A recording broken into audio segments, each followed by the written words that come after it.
Hello, everybody. Thank you for joining me today. If you're new, thank you so much for giving me some of your time. And if you're returning, I'm especially excited to have you back again. And I want to also thank this platform for giving all of us an opportunity to meet and get together. And I ask that you please like and subscribe and share, and that will really help me out to grow my channel. And today I'm going to have one of my imaginary conversations with Princess Henry, otherwise also known as Meghan Markle. And today's subject, I would like to ask Princess Henry, can we be honest about truth, actually? Before I get started into it, I just want to add that it's kind of warm here in North Texas today. I'm wearing this big oversized house dress I had about 100 pounds ago, and it's so comfortable and airy. I just wear it, and so I try to keep it up on my shoulders and keep this family rated for sure. But if we remember a certain television interview that you did, Megan, I know that you're probably tired of hearing about it. You know, my goodness, how many years has it been now?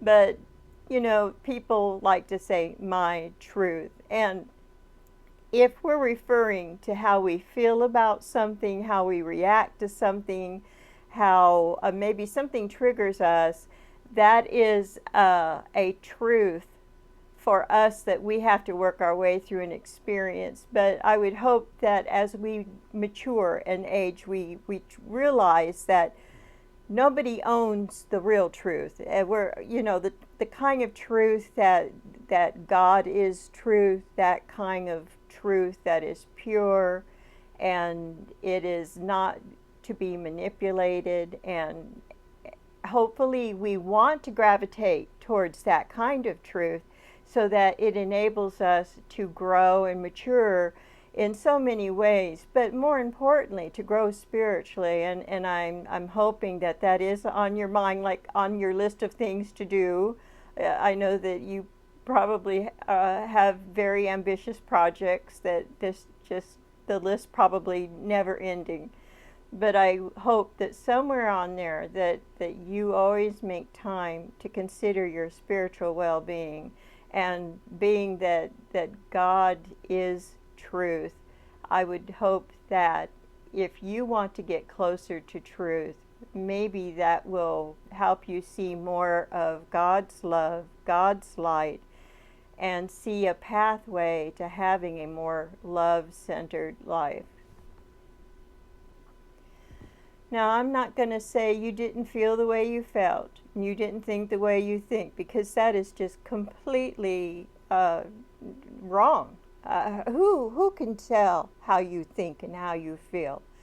That doesn't mean that it is an accurate representation of the truth.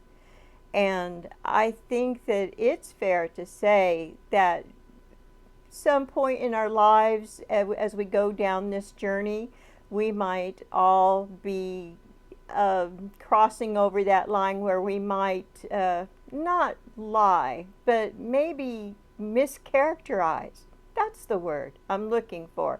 Where you're telling maybe not the whole truth, just enough truth that it kind of dangles that interpretation out there that is like a blank spot, that people are prone to filling that void the best way they can. And often we just draw upon our own personality and our own experiences to try to fill in those gaps. And it's easy, if one isn't careful, to allow oneself to be led around by implications and some vagueness that really can do a fair share of mischaracterizing something. For instance, talking about how there were conversations that showed concern about Archie's skin color, and there's enough vagueness there it gives you certain room for deniability, and that might seem so clever, but not everyone falls for that. And those of us that want so much to believe every word that comes out of your mouth, we have to start thinking twice now and filtering what you and people who might have an interest in misleading us. And it's extra work. I don't like to have to work that hard. When I listen to somebody, I just want to take them at face value. What you see is what you get. And I like that about some people, that they really are genuine. And I tend to have a soft spot in my heart for scoundrels. So I don't want you to think that I'm coming here all like a, prude and just, I have to be so proper because I was really a kind of a rough and tumble little girl growing up. And I kind of like people that they might be incorrigible, but at least they're honest, and you know where you stand with them, and of course not the kind of people that are abusive by any means, but maybe people that are a little rough around the edges, and I think that those kind of people are the kind that will probably always express their opinion, and that's the truth the way they see it. But I don't think that their first thing when they get up in the morning is how are they going to mislead someone? How are they going to mischaracterize something to persuade them to support a certain point of view? And I know that you've got a lot at stake. I can't imagine everything you have, but there's always going to be income, there's always going to be security, there's always going to be issues with your children, in your marriage, your family. You've got a lot of concerns. You've got a lot on your plate. And there's no doubt about that. Certain points of view give you more advantage than other points of view. But I think that maybe the company that you've kept for too much of your life have been people that have spent their time and their resources manipulating the truth in such a way that if the nicest way I can put it is to mischaracterize it. And I think that that's something maybe you've learned how to do, and it's part of your repertoire that you can call upon, and there's a time and a place for it when you need good PR. There's experts in that field. They know what they're talking about. And what I had mentioned in another video, when I worked as a domestic for a very prominent political family, I saw that it was a tool that people use, and if it can make you a little bit cynical about the political process, but that's just what greases the wheels that helps things keep moving, I suppose. But I just really wonder, how often do you really need to manipulate just everybody in your wake? I mean, do you really need to put on a false face every time? And if you are expressing what you say is your truth, well, that certainly does give you a license to say almost anything that you want. That if your truth was that you felt like someone looked like an orange dragon, that was your truth. Well, obviously I'm exaggerating, but that would give someone a license to say, oh, she saw an orange dragon, So I know that that's kind of a silly reference, but the truth as you see it really shouldn't be the truth as you see it. It should be maybe the truth as you feel it.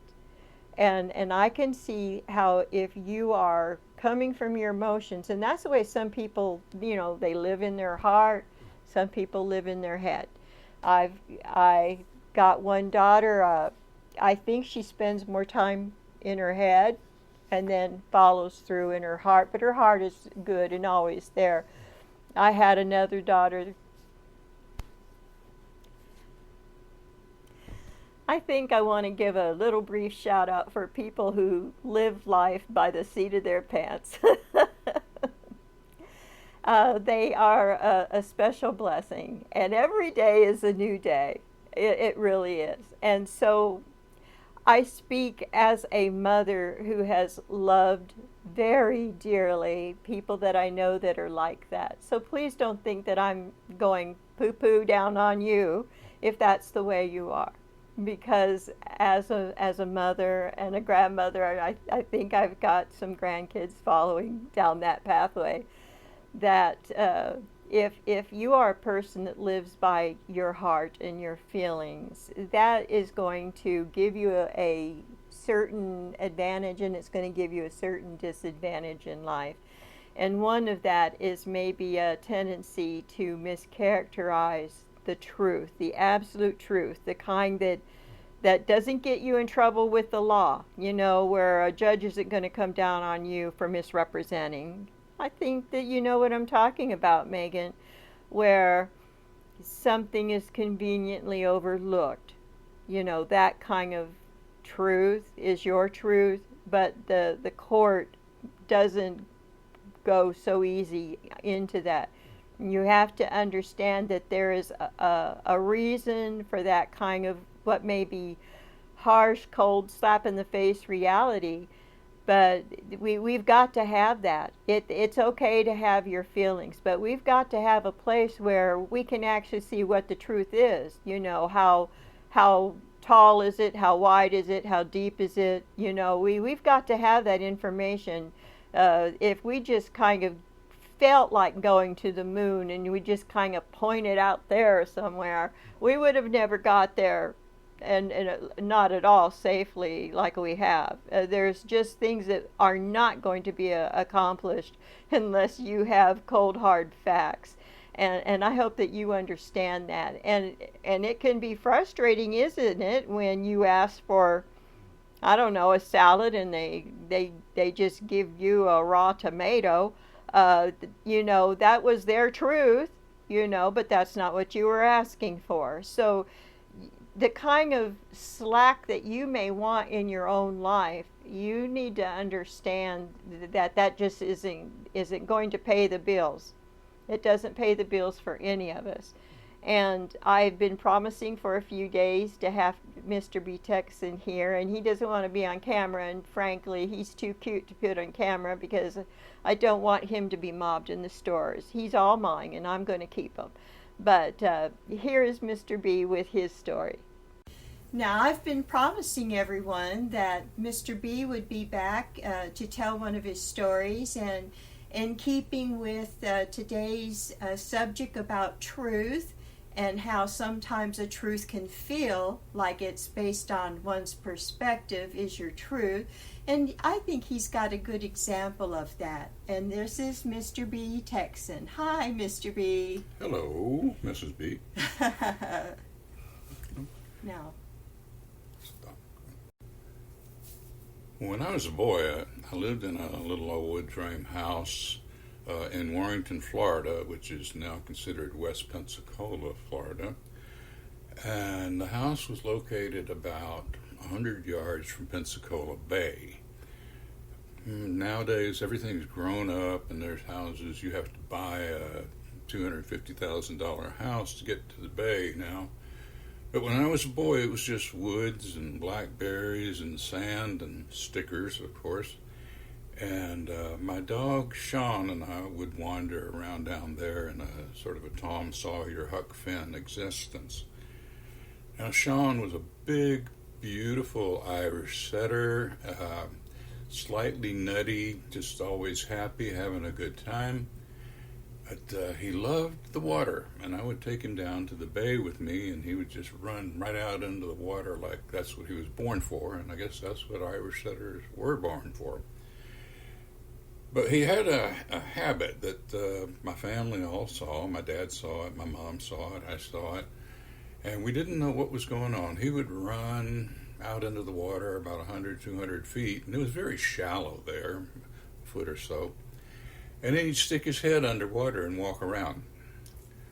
And we never could figure out what this crazy Irish dog was doing. We knew he wasn't on whiskey or anything, but he would just stick his head up and look around a little bit, and then stick his head back under again and walk around some more, like he was following a trail. You've seen dogs on land walk around with their nose to the ground, and they're following something that they smell. But we knew he wasn't breathing underwater. Hope not. But I never could get close enough to him to see what was going on. I get about halfway to him, and then he'd lift his head up and see me coming, and just start running around. And we would play and do whatever it was we did. Sometimes I brought my swim fins and my snorkel, and I'd swim around a little bit. But one day I did manage to get up close to him, close enough to look right over his shoulder. It was a bright sunny day, a sandy bottom, so it was a nice clear view of what was going on. And there, Sean, with his head plunged under the water, face to face, about a foot away from him, was a crab, with his two claws ready to rip Sean to shreds. And Sean never killed a thing in his life, just was following it, just fascinated dog, and so happy to have a crab to play with. And Oh, how cute. and that sort of solved the secret there. What the heck was Sean doing underwater? And I guess we never considered that he might have a playmate down there, or a future meal. I'm not quite sure which. And I can't always say that he was always playing with a crab. He might have been chasing a fish or something. There were many small fish in the area. Mm-hmm. But I guess the point is, you don't always know what's going on with somebody just by observing their actions, or maybe listening to their words, because Sean wasn't in the habit of saying much. But yeah, you see people do things all the time, and you think you know what and why they're doing it, and or else that they're crazy for doing it. I don't know. Maybe they got a reason. Maybe a secret, maybe a good secret, maybe a bad secret. But you can't. I guess you can't judge the Irish setter by his head underwater or something. So that's what I maybe learned up and picked up a little bit from Sean. Oh, that's wonderful, Don. Thank you so much. You're welcome. Well, that about covers it for me today. I don't want to just get to where I'm repeating myself, but thanks again for all of you that have stayed with me to this point, and I hope that you'll come back again. And I might someday try to do a live stream. I'm not too sure about that, but I will keep you all in my prayers, and please leave a comment down below on anything that you'd like me to talk about. And I hope that you will remember to bloom where God has planted you. Until next time, take care. Bye now.